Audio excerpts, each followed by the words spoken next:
Sumiklab ang isang sunog sa barangay Southside sa may boundary ng Makati at Taguig City kagabi. 2 senior citizen at 3 apo ng mga ito ang nasawi matapos matrap sa loob ng kanilang bahay. May report si Asher Cadapan Jr. live. Asher, good morning.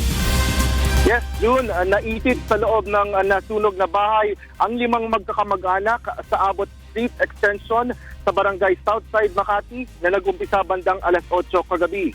Kinilala ang mga biktima na sina Ramon Benjamin, 78 taong gulang, Virginia Benjamin, 68 taong gulang, at mga apo ng mga ito na sina Francine Lozano, 12 taong gulang, Franklin, 8 taong gulang, at Franz Jan, 6 taong gulang. Ayon sa Bureau of Fire Protection, makipot na iskinita ang daanan papasok sa bahay ng mga biktima at walang ibang lagusan palabas ng compound nito. Nag-umpisa ang apoy sa bahay na nasa bukana ng iskinita kung kaya't na-trap ang mga ito sa kanilang bahay na mga pawang gawa sa light materials. Matapos mapula ang sunog, natagpuan umano na magkakasama ang mga biktima sa isang lugar sa loob ng bahay.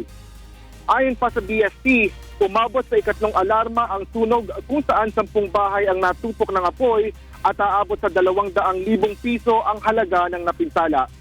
Alas 9:40 ng gabi, idineklarang fire out ang nangyaring sunog. Sa ngayon ay patuloy pa rin iniimbestigahan ng mga otoridad ang sanhi ng sunog. Tuloy sa inyo, June.